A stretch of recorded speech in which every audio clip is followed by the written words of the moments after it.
Thank you for tuning in to this Dance Friends audiocast. My name is Sarah. Our topic today is let's put the fun in functional. I know. It's not glamorous. It's not sexy. It sounds like a big snore when you say it out loud. But if I had to name one thing missing from the philosophy of a lot of dance organizations, teachers, and schools, it's a focus on functionality, especially, but not exclusively, on the beginner level. It's easy to forget what it's like to be a beginner once you've been dancing a while.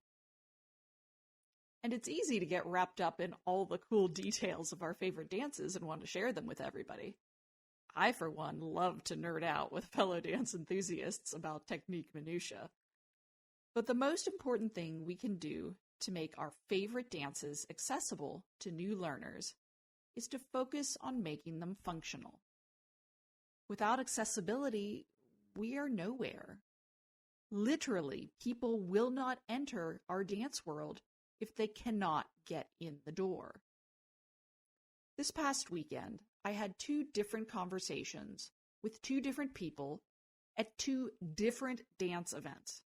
In both cases, the subject of ballroom dancing came up, and in both cases, the person reported to me that despite really wanting to learn and being excited to start the hobby, they found the dances to be too strict.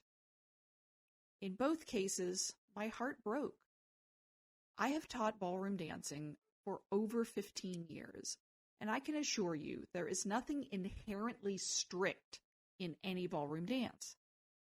Yes, there are competitions where you have to follow strict rules in order to have a chance of winning, but a beginner hobby learner is miles away from even thinking about doing a competition.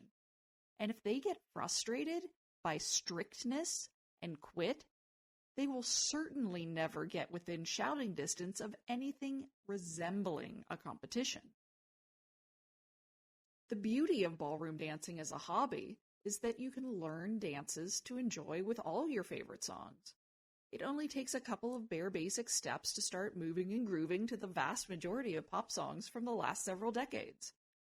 These are very simple, rhythmic stepping patterns that will get you in the front door of dancing.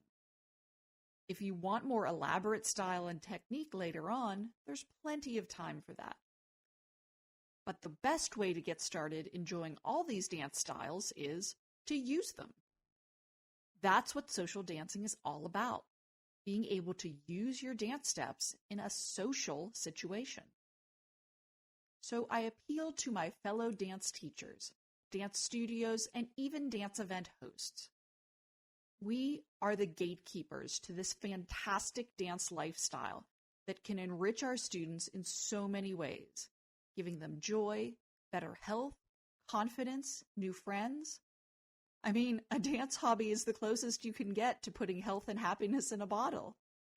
Why are we turning people away at the door by making them focus too much on rules and regulations, opaque and esoteric actions that seem important to us, but don't actually make their beginner dance experience any more fun or joyful? And it's not just ballroom dances.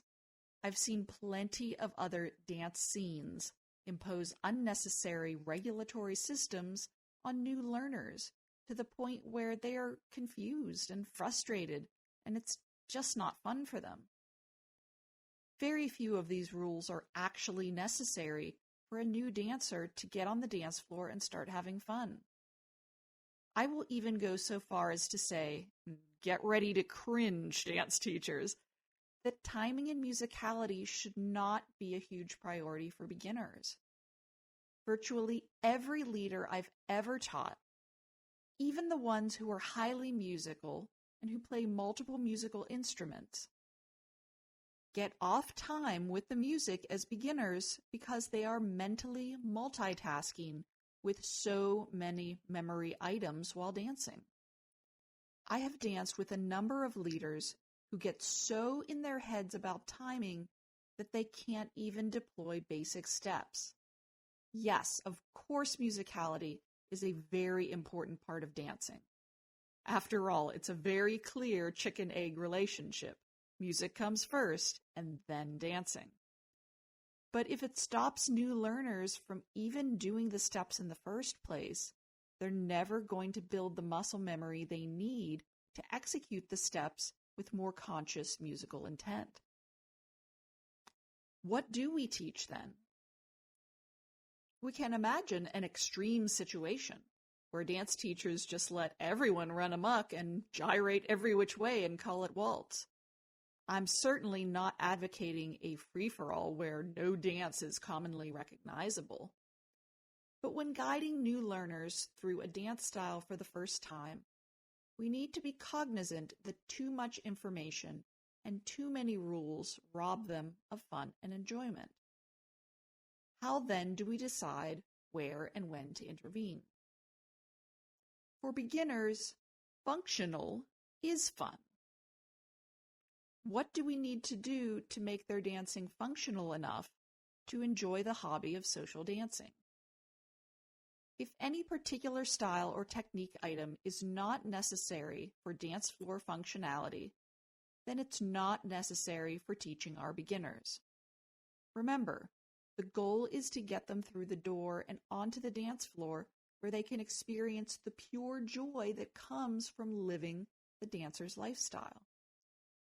If we throw up too many obstacles to that joy, they'll leave and go home to watch Netflix. So what is functional and what is not? Let's take footwork as an example. We don't need to worry about technicalities like heel leads or toe releases for beginners, but if their basic patterns are messy and distorted to the point where they are unclear, they will not be able to dance successfully with a partner. Partner dancing is a type of language, a conversation between leader and follower. If the dancer's footsteps are too unstructured, then it is the equivalent of mumbling your dance. If your mumbling is so incoherent that nobody can understand what you're saying, then you have a problem. It isn't functional. Dancers need to neaten up their footwork so that it is clear to their partner how they are stepping. As teachers, we need to guide them in doing that to the point of functionality. But if we pile on too much unnecessary detail on top of all the other items in the beginner's mental juggling act, we max out their cerebral bandwidth. There will be plenty of time after the steps settle into their muscle memory to add the unique technical items that bring out the character of our favorite dances. Another example is frame. A dancer's frame will vary greatly from one dance to another, but dumping all the details of the frame specifications for one dance versus the other onto a new learner is supreme overkill. A simple, generic dance frame will work for every partner dance at the beginner level. When do we need to step in? When issues with the frame or the dance hold affect the functionality of our new learners. If the frame is too loose or pliable that our partners can't communicate, then they cannot achieve basic lead-follow functionality. We need to troubleshoot their frames so that they are dancing effectively as a partnership unit. Sometimes beginner leaders will do something quirky with their hands or arms, completely without realizing it, that sends a wrong or confusing signal to their partner. In that case, it is interfering with the basic functionality of dancing, so we need to help them fix the problem.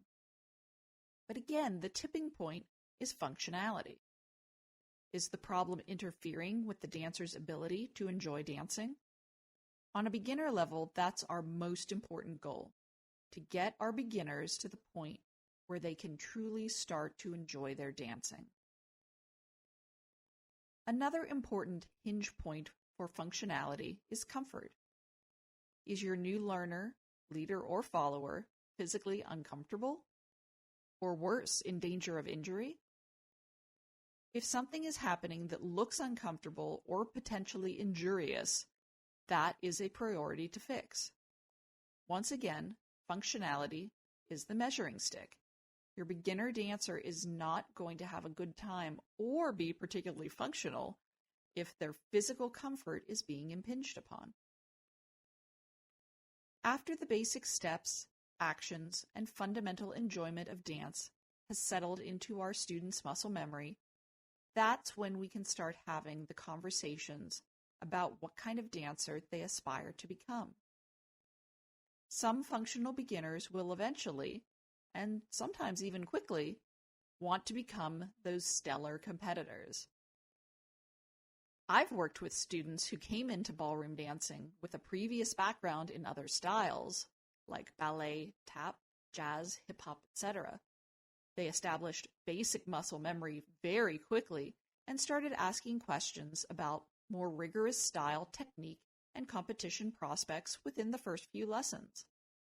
I've worked with other students who dance purely for an avid social life, love dancing every weekend with their friends, and have no desire to know the intricacies of where their big toes should be pointed on the rock step. Some students will eagerly devour all the strict rules and technique.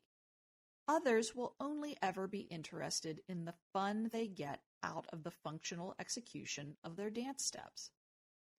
Many dancers will fall somewhere on the spectrum in between.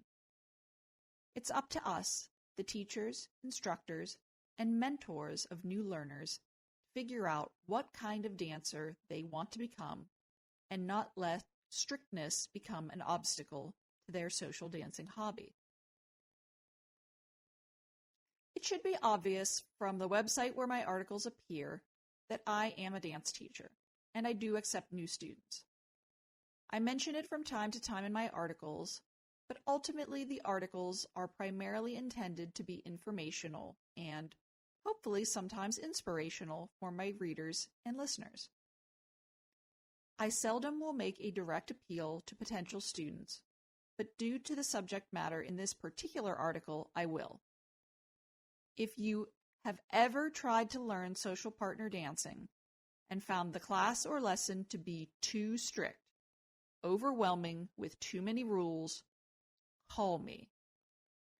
I am supremely sorry that you had a bad experience starting out.